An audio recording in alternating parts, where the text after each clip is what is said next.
There's going to be a big opportunity, I think, in the 250 class. I was thinking this last night. Mm-hmm. Barely any of those guys, if they keep keeping these whoops to the 9 whoop rule, Mm-hmm. and everybody keeps just learning how and putting focus into jumping, Mm-hmm. we're going to have less and less and less newcomers, 250 people that know how to skim whoops. Yes. And then, God forbid, they add 1 or 2 more back in. Forget about it. It'd be a And problem. last night, you could tell they were a little bit further apart. They looked fairly big. And almost nobody could really get through them other than jumping. And it's like, even in a set like that, unless you're Justin Cooper in the heat race going 2, 3, 4 as quick as he was in that heat, Mm-hmm. and even then, that 2, 3, 4, as crazy fast as that was, if you're good at skimming them, it's going to be faster to skim them. And And so I you know just what? love seeing guys stick to it. Like Nate Thrasher was killing it. Yeah, and what's crazy to me is the emphasis that they're putting on the whoops the last couple of weeks, and even just say all of 25 so far. I don't remember them doing that in like the early 2000s, even to the mid to 2010s and stuff like that, where yeah they would say, oh, we've got bigger whoops tonight, look at how big they are, but it was never like oh my gosh, this is the treacherous whoop section and who's gonna skim versus who's gonna jump. It was just like, oh yeah, Reed and Stewart are going really, really fast through them. Look at how fast they're going. Not, oh my gosh, there's whoops. What are people gonna do? And they Yeah. and they were Yeah. different every weekend. There's some that were super tall. There were some that were Yeah. tall and spaced far apart. There were some that were spaced close together. And then it became like, okay, well, is the whoop section gonna throw you off for the obstacle that's coming after it because you're going so fast? So I don't know Dude, where the change up came.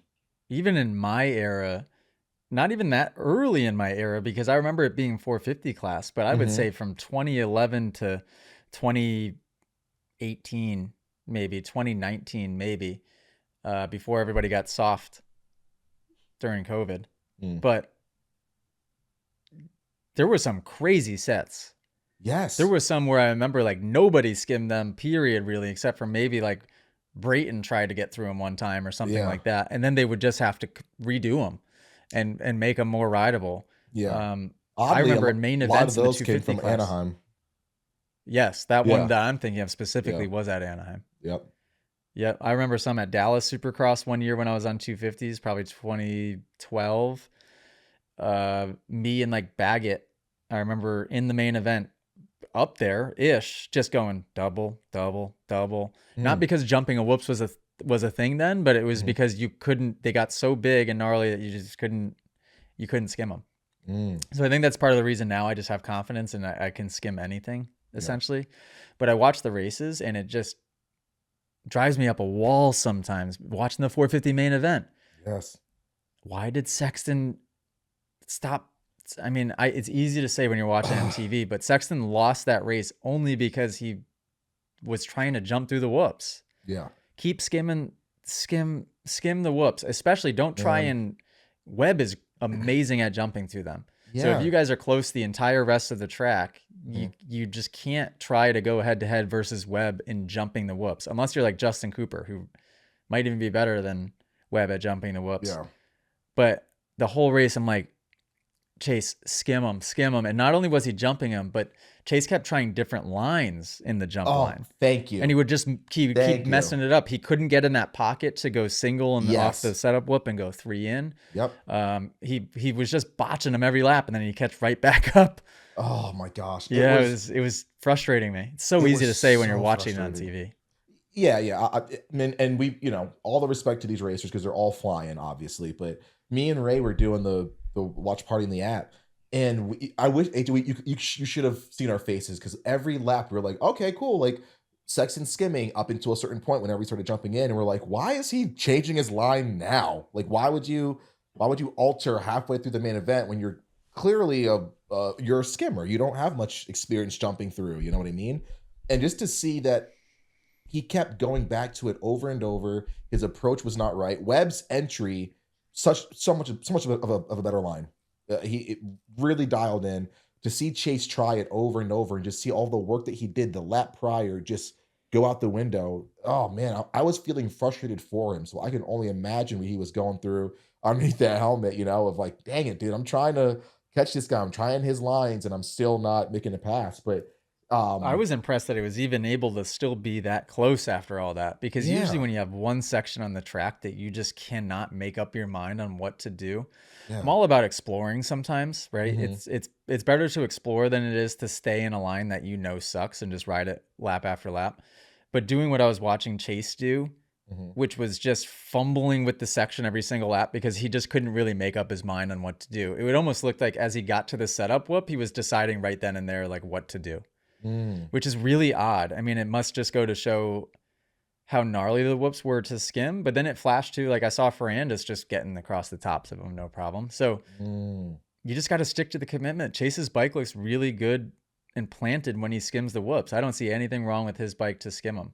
And if Thrasher could be skimming them 10 minutes earlier in the Yep. 250 main, of usually the hardest part is getting up high enough on that first one to miss all the ruts And stay on where top. Yeah. people are getting the jump, and on the 450 that's even easier. Hmm. Another technique that you can use, I don't know if it would have been plausible in this whoop setup or not, but this was something I was really proud of because I showed Jet and Hunter this one day at their track, Hmm. and they had never thought of this or seen anybody do it before. So I can claim that I taught them how to do it, although they figured it out immediately, right? I just Oh. had to like show them that it was possible. The Since everybody jumps now, this wasn't Hmm. a thing earlier in my career because nobody jumped. But since everybody jumps now, the first real whoop, so you have the setup whoop and then the first real whoop is crazy, crazy rutted. Hmm. But what you can do is you can jump and skip the first real whoop entirely and land in a skim on the third whoop. But the Hmm. key is you can't like really jump because you would waste time and you'd be coming down at it from the wrong angle. So you have to just almost aim for the top of the second one, but just barely miss it. Hmm. And then you can land into a skim. Hmm. I've seen Jet do it on the 450 a few times since. It's especially good on the 450 because you have that power to pull you once you hit Yep. and Yep. impact the third one, Hmm. but you miss the big rutted one. So it's kind of like a Hmm. little secret technique, I guess, pretty high risk, and you got to have darn good timing. And you Hmm. have to know how to use the clutch in the whoops too, because you can't jump and land in a skim without the clutch. You need to modulate the clutch when you land the jump into the skim to make sure that Hmm. you have the appropriate power to then get you to the next one. Um, Complicated. but I don't know. I watched it on TV, and it's hard for me because I still don't know. I try to be objective about the way that I think about it, but it's like Hmm. I am subjective in the sense that I'm watching it on a phone. I'm laying in my bed, Mm. so it is very easy to say, oh, well, why didn't you just Yeah. skim the whoops? Yep. But it was frustrating as a fan to watch it. If you guys enjoyed this podcast clip and you want to listen to full episodes, you can do so on Spotify and Apple Music. If you want to send in your own video submission, you can join us in the Moto Academy family inside of the Moto Academy app by just going to themotoacademy.com. That's also where you can sign up for a class. Okay, guys, see you next episode.